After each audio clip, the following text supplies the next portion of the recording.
சேப்பாக்கான அஸ்வின் சேப்பாக்கான்னு சேப்பாக் மைதானத்தில் நடந்த முதல் டெஸ்ட் மேட்ச்சில் அஸ்வினுடைய ஆதிக்கத்தால் வங்கதேசத்தை வீழ்த்தி இந்திய அணி சரித்திர சாதனை படைச்சிருக்காங்க. அஸ்வின் இந்த மேட்ச்சில் சதம் அடித்தது மட்டும் இல்லாமல் 6 விக்கெட் எடுத்து பல முக்கிய சாதனைகளை படைச்சிருக்காரு. ஸோ அஸ்வின் என்னென்ன சாதனைகளை படைச்சார், இந்திய அணி இந்த மேட்ச்சில் எப்படி வெற்றி பெற்றாங்க அப்படிங்கிற இந்த மேட்சோடைய ஹைலைட் பிரிவு தான் இந்த வீடியோவில் டீட்டெயிலாக பார்க்க போகிறோம். மேட்ச்சில் டாஸ் வெற்றி பெற்ற வங்கதேச அணி முதல் இன்னிங்ஸில் பந்து வீச்சை தெரிவு செஞ்சாங்க. இந்தியா முதல்ல பேட்டிங் விளையாண்டாலும் இந்தியில் ரோஹித் சர்மா 6 ரன்லையும் சுவங்கில் டெக் அவுட்லையும் விராட் கோலி 6 ரன்லையும் அடுத்தடுத்து அவுட் ஆனாங்க. பொறுப்போட விளையாண்ட எஸ்சி ஜெய்ஸ்வால் 56 ரன்னும் ரிஷப் பண்ட் 39 ரன் அடிச்சு அவுட் ஆனாங்க. 7வது விக்கெட்டுக்கு பார்ட்டிசிபேட் வச்ச ஜடேஜா அஸ்வின் 199 ரன் பார்ட்டிசிபேட் வச்சு இந்திய அணியை தோல்வியிலிருந்து மீட்டாங்க. ஒரு கட்டத்தில் இந்திய அணி 6 விக்கெட்ல பேருக்கு 144 ரன் அடிச்சிருந்தாங்க. ஆனால் இவங்க 2 பேருடைய பொறுப்போட ஆட்டத்தால் இந்திய அணி 350 ரன்களுக்கு மேலே முதல் இன்னிங்ஸில் அடித்தாங்க. இதில் அஸ்வின் 133 பாலுக்கு 113 ரன் 11 பவுண்டரி 2 6 அடிச்சு அவுட் ஆனாங்க. ஜடேஜா 124 பாலுக்கு 86 ரன் அடிச்சு அவுட் ஆனாங்க. அந்த அணியில் அதிகபட்சமாக ஹசன் 5 விக்கெட் எடுத்தாங்க.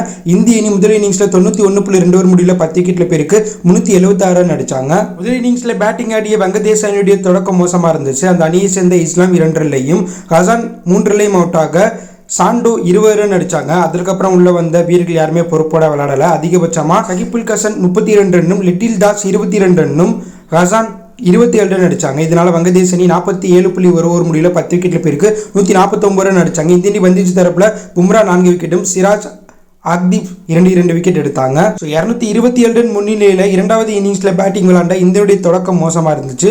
ரோஹித் 5 ரன்லையும் எஸ்சி ஜெய்ஸ்வால் 10 ரன்லையும் அவுட் ஆக விராட் கோலி சுவங்கில் சின்ன பார்ட்டிசிபேட் அமைச்சாலும் கோலி 37 பாலுக்கு 17 ரன் அடிச்சிருக்கும் போது ஹசான் போட்ட பாலில் ரிவ்யூ எடுக்காம நாட் அவுட்னு நினைச்சு வெளில போயிட்டார். அதற்கப்புறம் உள்ள வந்த ரிஷப் பண்ட் சுவங்கில் அதிரடியாக விளையாண்டு 2 பேரும் சதம் அடித்து சம்பவம் பண்ணாங்க.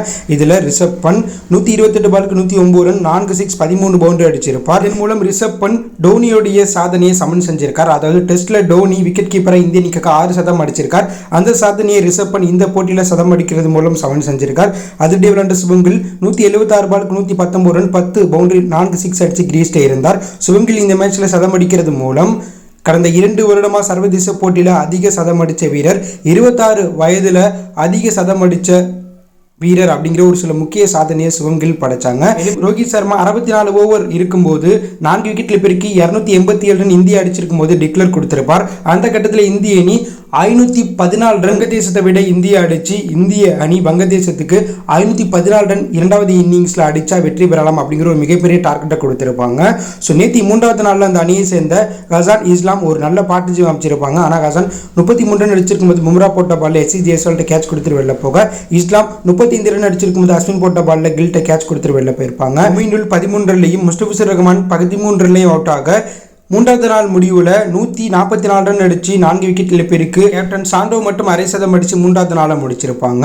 ஸோ இன்னைக்கு 4வது நாளில் பேட்டிங் ஆட வந்த சகிபுல் ஹசன் 56 பாலுக்கு 25 ரன்ல அவுட் ஆக லிட்டில் தாஸ் 10 பாலுக்கு டெக் அவுட்ல வெளில போக சதம் அடிப்பார்னு எதிர்பார்த்த சாண்டும் 127 பாலுக்கு 82 ரன் 3 6 8 பவுண்டரி அடிச்சிருக்கும் போது ஜடேஜா போட்ட பால்ல பும்ராட்ட கேட்ச் கொடுத்துட்டு வெளில போயிட்டாங்க. வந்த மெஹடி ஹசன் 10 பாலுக்கு 8 ரன் அடிச்சிருக்கும் போது அஸ்வின் போட்ட பால்ல ஜடேஜாட்ட கேட்ச் கொடுத்து வெளில போக மேக்ஸிக் ஆகும்போது 4 பாலுக்கு 5 ரன் அடிச்சிருக்கும் போது அஸ்வின் போட்ட பால்ல சிராஜ் கேட்ச் கொடுத்து வெளில போயிட்டாங்க. அடுத்து விக்கெட்டாக ஹசான் 14 பாலுக்கு 7 ரன் அடிச்சிருக்கும் போது ஜடேஜா போட்ட பால் கிளீன் போல்ட் ஆகிட்டு வெளில போக வங்கதேச அணி 62.11 முடியல 10 விக்கெட்ல பெருக்கி 234 ரன் அடிச்சதுனால இந்திய அணி 280 ரன் வித்தியாசத்தில் வங்கதேசத்தை வீழ்த்தி சரித்திர வெற்றியை சென்னை மைதானத்தில் படைச்சிருக்காங்க இந்திய அணி. இந்த மேட்ச்ல இந்திய அணி வெற்றி பெற அஸ்வினுடைய மிக சிறந்த பங்களிப்பு முக்கிய காரணம். அவர் முக்கியமான நேரத்தில் 133 பாலுக்கு 113 ரன் அடிச்சது மட்டும் இல்லாமல் 2வது இன்னிங்ஸ்ல 6 விக்கெட் எடுத்து சம்பவம் பண்ணியிருக்கார் அஸ்வின். இதனால இந்த மேட்ச்ல அவருக்கு player of the match award கொடுத்தாங்க. இதன் மூலம் அஸ்வின் ஒரு சில முக்கிய சாதனைகளை படைச்சிருக்கார். 2வது இந்திய வீரரா 522